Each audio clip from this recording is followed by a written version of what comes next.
July is Minority Mental Health Awareness Month. Mental illness affects millions of people across the United States, regardless of race, sexuality, or upbringing, impacting every aspect of their lives.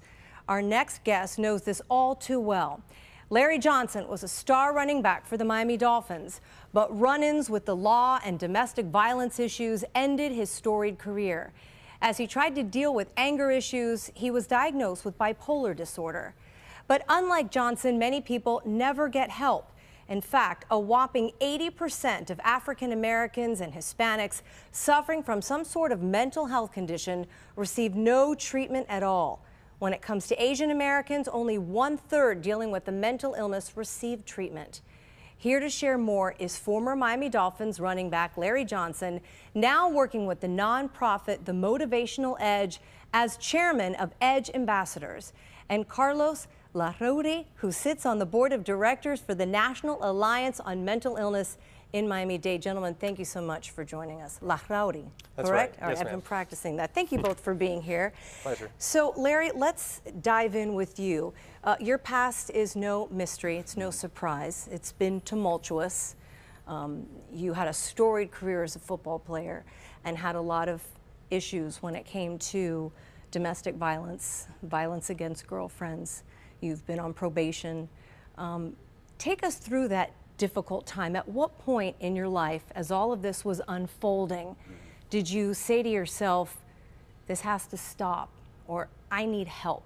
Take us through that time. I think when I got deep into my career, when I was starting getting a little bit more successful, I was able to hold those demons at bay. I was able to go home and not be worried about anything. What I suffered from was to be able to check my emotions and not bring them home with me. And what happened was more and more, like going through my career, I was getting difficult. Practices weren't going well, games weren't going well, the personnel wasn't going well. So I would take all those problems home with me. And when I didn't have anybody to reach out to talk to, I would drink, I would go out, so everything that happened to me would be a result of a day's worth or a week's worth of frustration, and it will come out on whoever was with me by the end of the night. And it always happened to be my girlfriends or anybody who was a friend of me was gonna have to deal with my anger and my issues based on me not being able to contain myself long enough to find a healthier outlet to deal with the struggles of going through an NFL career and coming to the end of that NFL career, and obviously having, my first child. A lot of that's changed only because of my first child. Like it was awakening when she could understand what I would say. She would understand what I would do. She would know when I would leave and not come back. She would understand those things, and that's when I really changed for me, was the fact that I now have to be responsible for another human being, and I have to set an example that's much not like the one that I came out of, which is, playing football and being the rowdiest guy and being the guy that's always mad on the football field and being able to take care of a beautiful little girl. You obviously have to have a different mental approach to it. And at one point you were diagnosed with bipolar disorder, correct? Yes. Did that help you explain to yourself a lot of your behavior and what it stemmed from? I had to literally, when I was done with football, I went through a real depression spiral, and that's where it came from, was the fact that what am I going to do now? Where am I going to put all this energy at? Where am I going to put everything that's who I am? Where do I put it at now? I can't just put it on the football field because that's what my excuse was. I think once I took years off from football and gone to see therapists, gone to see psychiatrists, and even the league tried to help me out by putting me into a program. And I think looking back and looking into myself deeply, I had to understand there was something really, really wrong with how I choose to use anger to get over things. And that's what I was doing. I was using anger and fear and self-defense mechanism, toxic vices, to make an excuse of why I am the way I am, and kind of laughed about it and like, oh, I'll play the bad boy role and be fun doing it. And when I kept getting arrested, I had to look, I'm gonna miss the best years of my daughter's life, being locked up every single time that I used alcohol or the clubs or nightlife to cope with what I was dealing with. So before we talk about the motivational edge, which is what you're involved in now, and I think you're putting a lot of your energy into doing something positive, Carlos, let's talk about the work that you do at NAMI and how important it is right now to highlight that there are minorities out there who are suffering from mental illness who aren't getting the help that they need. Unfortunately, that's right. I'm with NAMI, the National Alliance on Mental Illness. We're the largest grassroots advocacy organization that helps build better lives for individuals with mental health issues and their families.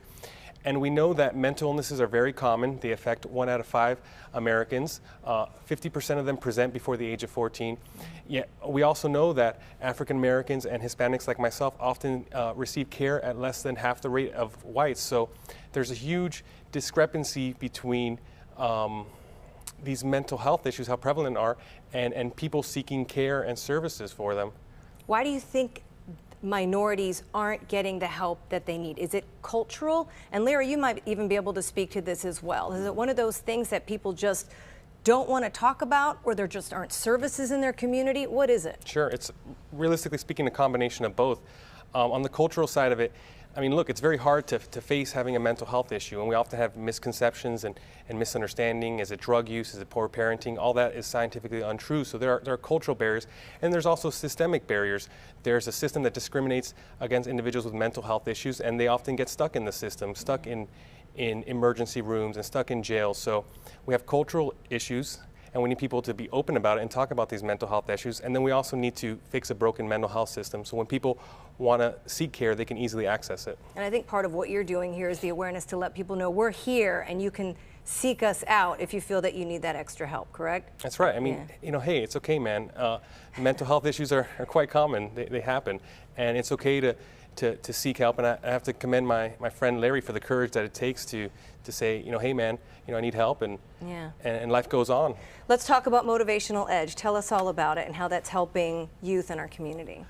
We serve over 2,500 youth, and we partnered up with a lot of foster homes, AMI, Our Kids, Citrus, our foster home kids, and we get a lot of kids in juvenile detention centers. We also provide services there. And what we actually are trying to get them to understand is that it's okay to be a child. It's okay to be a kid. I think in the society, we're choking our youth to make them adults quicker than they need to be adults. And most of that's how mental illness comes about, and these kids just don't have the services that actually help them get through those troubled times. You know, most of them come from, you know, broken homes.